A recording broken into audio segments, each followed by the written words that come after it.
Mickey Boo. Y'all, we got a special guest in the building. We got Finola Moore, y'all. She is a dental hygienist, candle maker. She has a show out called Candles in Conversation. This beautiful black queen is on the scene and she is killing things. Let's go, baby. Well, thank you for that intro. That was sweet. Yes. So how is life behind your lens?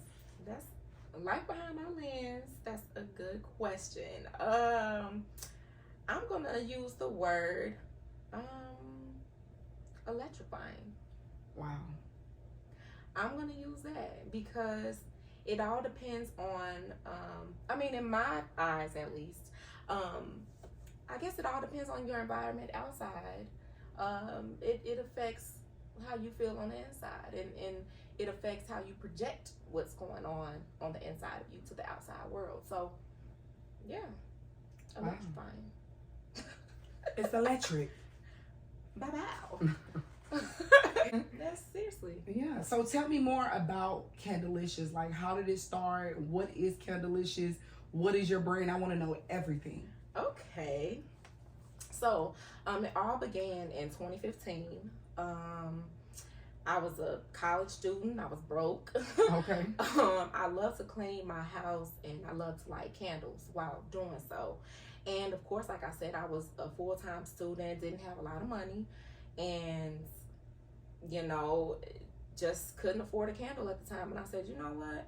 Why buy a candle from somebody else's business? Kind of see what it's gonna be like, making your own. And I got to that point after becoming natural with my hair.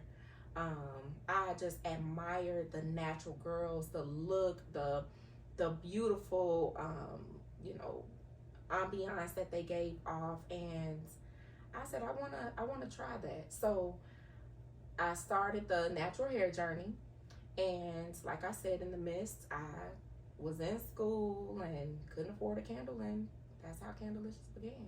Okay, so it went from you wanted a candle so bad that you was like, I'm just gonna make it myself. Mm-hmm. Which really, technically, you had to buy the ingredients though. Yes. So was that cheaper than buying a candle off the shelf? On your show, Candles in Conversation, yes, you brought me through and you showed me how to make a candle, because I love candles too, but I'm not into making my own candle. But it actually, I'm not going to put any other brands out there, but it is stronger than the ones that I normally buy. I loved it. Beautiful. Need more. You also have a collection right here. I see Bachelor, and this is for men, right? Yes, it's a very masculine fragrance. Okay. That's my #1 seller. Right. Women love it. Men love it. Right. Everybody loves Bachelor. So okay, I do have a collection that I'm going to be coming out with, which will be an all-male collection. I'll also be debuting an all-female collection as well. But these are 2 fall fragrances plus Bachelor right there. So they all smell pretty strong. So yeah, I decided to bring those just to let you try them out and see what you think. And the safety of it is that it's vegan, because you mentioned natural. So when you blow out the candle, it's safer to inhale the smoke than regular candles on the shelf. Is that what also makes the candle super special is the fact that they are phthalate free. And a lot of people don't realize it, but phthalates are chemicals that are used in plastics. So like your plastic bowls, plastic forks, Tupperware, things of that nature, that help it keeps its shape. So when you like put hot food into a Tupperware container and it doesn't disfigure or anything like that, it's those chemicals, phthalates, that are holding that plastic bowl into place. And so if anyone ever heard, but they recommend us to not use plastic ware around anything hot, and that's because, or let alone put them in the microwave, because when heated, those chemicals like phthalates are released and they cause reproductive issues in men, ADHD in children, cancer, and things of that nature. Not only that I'm using 100% soy wax, but I also ensure that every fragrance is phthalate free, so that when your candle is lit, you are not causing these harmful chemicals in the air. Another secret that you guys don't know is that this is actually my blood sister. This is my big sister, and I really want to touch on something that popped up and a conversation I had earlier that I really think is important for us to be aware about, because when you're aware, you can make change and it can progress in anywhere in your life or anything that you're doing.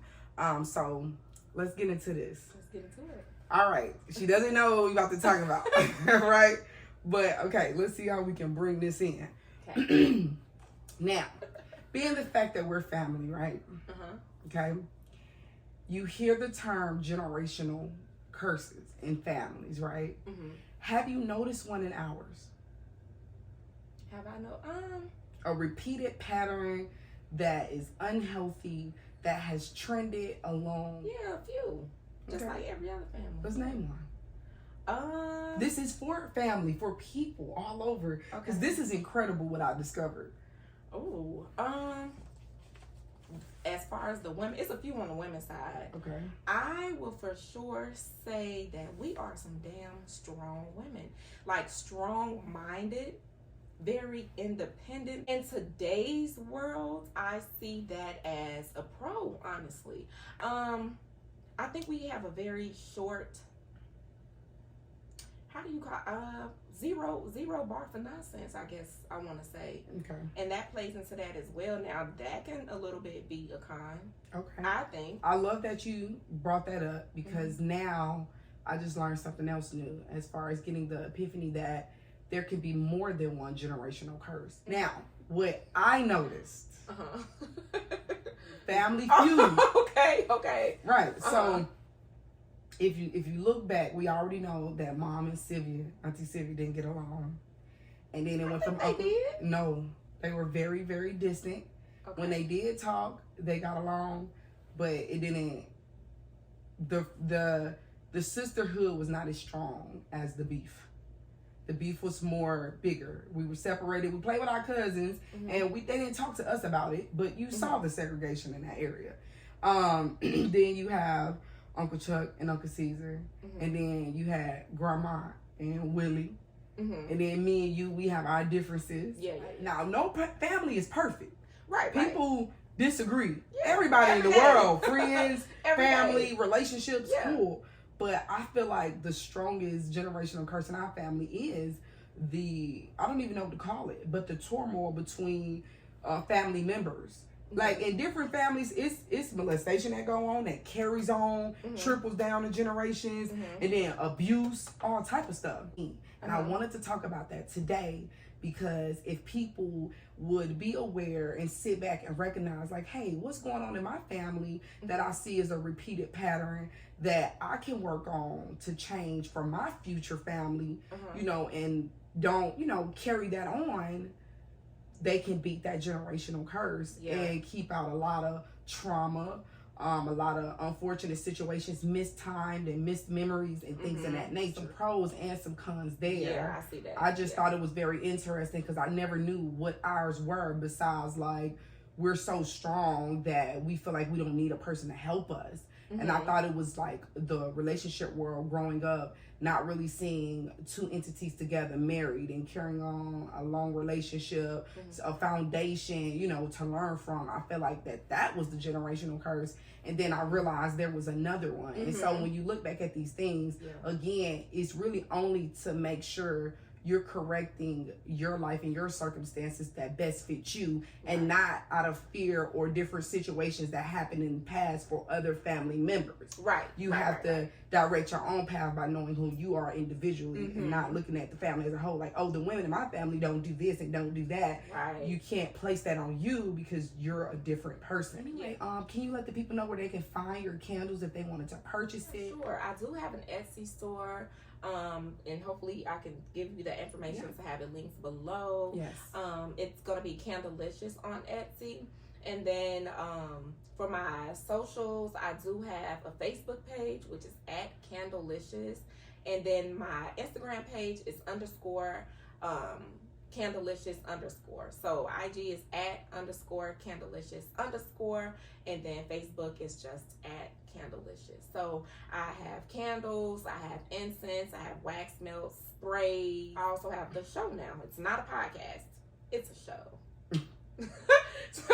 How was life for you growing up? I think life in the early stages was really good. When I think of my childhood, I think of the sun.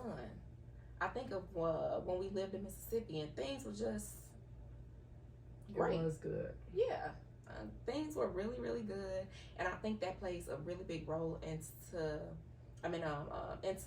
my life today. Like why my favorite color is yellow, why I love colors, why I'm so bubbly, because that's what I attach my childhood to. And when we moved back to Illinois, I mean, things were rocky, you know, but when I think of my childhood, I don't think of a bad thing at all. There were some events that happened, but I don't think my childhood was terrible. I think whatever happened, we got through it, and we ended up becoming great individuals. Nobody is perfect. Moving on.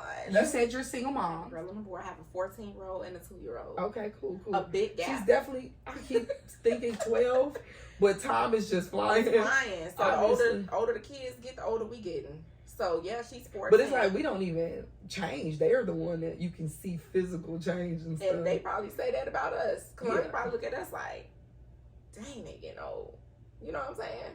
We cool. No, I don't know what you said. No, I was 17 when I got pregnant with her, and I had her right before I turned 18. Literally like 2 weeks before I turned 18, 3 at the most.